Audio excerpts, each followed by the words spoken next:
ரமேஷ் அவர்கள் ஏஜிஎம் ரமேஷ் கோவிந்த் அவர்களுக்கு தாமரை சின்னத்திற்கு வாக்குகளை கேட்டு இதோ உங்கள் இல்லங்களை தேடி நாடி வாக்குகளை கேட்டு வந்து கொண்டிருக்கிறார். அருமை பெரியோர்களே, உங்களுடைய மேலான வாக்குகளை, மகத்தான வாக்குகளை அண்ணன் ரமேஷ் கோவிந்த் அவர்களுக்கு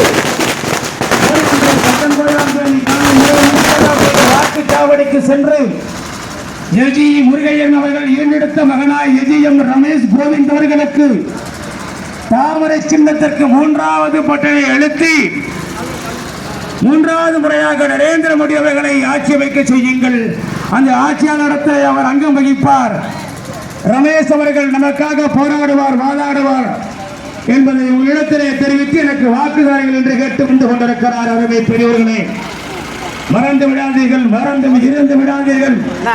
உங்களுடைய மேலான வாக்குகளை, மகத்தான வாக்குகளை, சிறப்பான வாக்குகளை வருகின்ற 19ஆம் தேதி காலை 7 மணிக்கெல்லாம் நீங்கள் வரிசையாக வாக்களிக்க செல்லுவீர்கள்.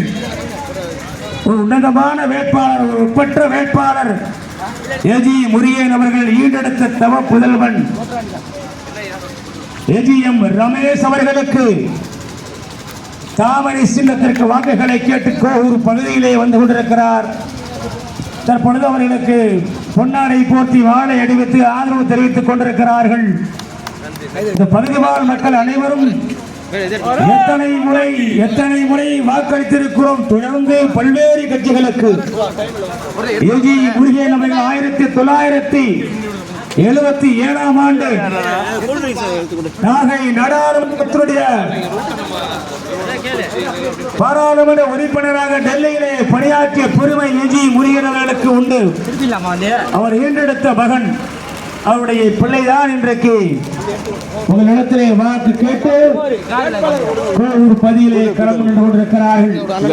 நாகை நாடாளுமன்றத்துடைய வெற்றி வேட்பாளர் ஏஜிஎம் ரமேஷ் அவர்களுக்கு தாமரை சின்னத்தில் முத்திரையிட்டு பெருவாரியான வாக்குகள் வித்தியாசத்தில் வெற்றி பெற செய்ய வேண்டுமாய் அன்போடு வேண்டி விரும்பி உங்கள் பாத மலர்களை தொட்டு வணங்கி கேட்டு வந்து கொண்டிருக்கிறார். வாக்குதாரங்கள், வாய்ப்புதாரங்கள் தாமரை சின்னத்திற்கு என்று கேட்டு வருகிறார். உன்னதமான வேட்பாளர். கடந்த காலங்களில் பல்வேறு இயக்கங்களுக்கு, பல்வேறு கட்சிகளுக்கு வாக்களித்திருக்கிறோம். கம்யூனிஸ்டுகளுக்கு வாக்களித்திருக்கிறோம், காங்கிரஸ்களுக்கு வாக்களித்திருக்கிறோம், திராவிட கட்சிகளுக்கு வாக்களித்திருக்கிறோம். ஆனால் இந்த முறை நம்முடைய உன்னதமான பாராளுமன்றத்தினுடைய வேட்பாளர் அன்பு சகோதரர் ஏஜிஎம் ரமேஷ் அவர்கள் எஜி முருகையன் அவர்களால் ஈடெடுக்கப்பட்ட மகன் 1977ஆம் ஆண்டு நாகை நாடாளுமன்றத்தினுடைய பாராளுமன்ற உறுப்பினராக பணியாற்றிய அந்த காலகட்டத்தில் தமிழ்நாட்டையே புரட்டி போட்ட ஒரு புயல், அது நாகை டெல்டா மாவட்டத்தை மிக பெருமளவு புரட்டி போட்டு விட்டது. அந்த காலகட்டத்தில் அவருடைய தந்தையார் எஜி முருகையன் அவர்கள் சைக்கிளே பயணித்து ஒவ்வொருவரையும் பார்த்து சிறப்பாக பணியாற்றிய பிறகு உண்டு.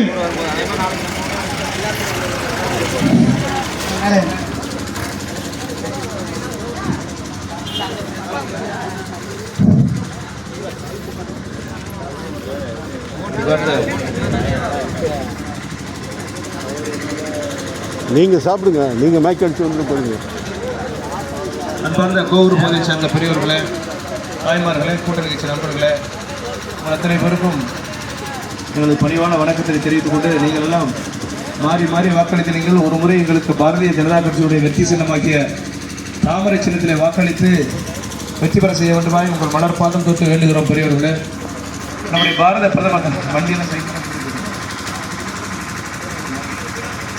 நம்முடைய பாரத பிரதமர் அவர்கள் ஏழை எளிய மக்களுக்காக, உழைக்கிற மக்களுக்காக, விவசாய தொழிலாளி மக்களுக்காக எண்ணற்ற திட்டங்களை எல்லாம் வழங்கி உலக தலைவர்களே போற்றுகிற ஒரு ஒப்பற்ற தலைவனாக நம்முடைய மோடி அவர்கள் திகழ்ந்து கொண்டிருக்கிறார்கள்.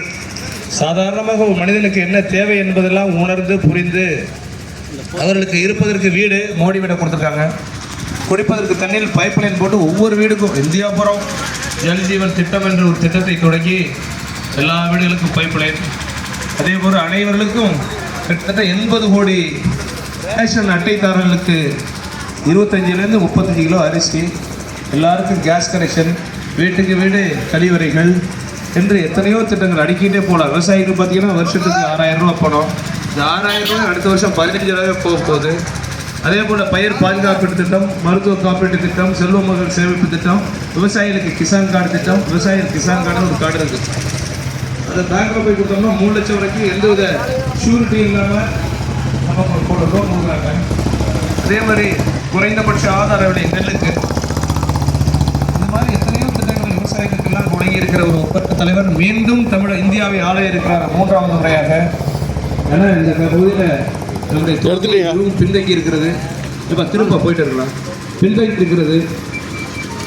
மோடி அவர்கள் வெற்றி பெற்று நாமெல்லாம் இந்த தொகுதியிலே பார்லிமெண்ட்டுக்கு போனோம் என்று சொன்னால், நாமெல்லாம் ஆளுங்கட்சி வரிசையிலிருந்து இந்த பகுதிக்கு என்ன தேவையோ அதை செய்து கொடுக்கக்கூடிய வாய்ப்பு நமக்கு இருக்கும். ஆனால் எதிர்கட்சியில் உங்களையெல்லாம் தேடி வருகிறார்கள். கட்டளை வருது, அதிரகம் வருது. இவங்கெல்லாம் வெற்றி பெற்றால் எட்டு போவாங்கன்னு உங்களுக்கு தெரியும்.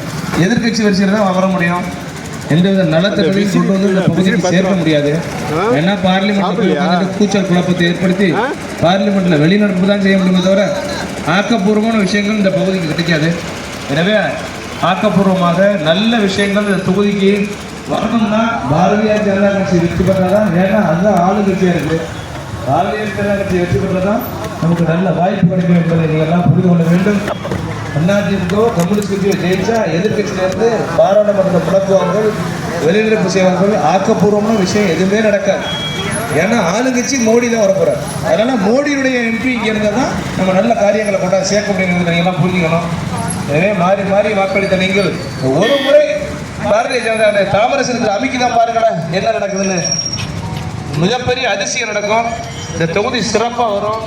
மோடி அவர்களே இங்கே வந்து உங்களுக்கெல்லாம் வெற்றி விழா கொண்டாடக்கூடிய ஒரு வாய்ப்பை ஏற்படுத்துவோம். நீங்கள் எல்லாம் எங்களுக்கு ஆதரவு தாருங்கள் என்று நேரம் கூப்பி வணங்கி ஒரு முறை தாமரைக்கு தாருங்கள் என்று நேரம் கூப்பி வணங்கி முடிக்கிறேன். எந்த ஊரு? தாமரை சின்னத்திற்கு வாக்குதாரங்கள் நண்பர்களே, முருகனுடைய அன்பு மகனாய் கோவிந்த் அவர்கள் உங்களிடத்திலே இந்த பகுதியிலே வாக்குகளை கேட்டு வருகிறார்கள். இந்த முறை எனக்கு வாய்ப்பு தாருங்கள், இந்த பகுதியை மேம்படுத்துகிறேன். நரேந்திரபுரத்திலே அமர்ந்து பேசி இந்த பகுதியை ஒரு சொந்த பூமியாக மாற்றுகிறேன். காலம் காலமாக பல்வேறு இயக்கங்களுக்கு இந்த மக்கள் வாக்களித்து இந்த தொகுதியை மிகப்பெரிய அளவில் பின்தங்கி எழுதிவிட்டார்கள்.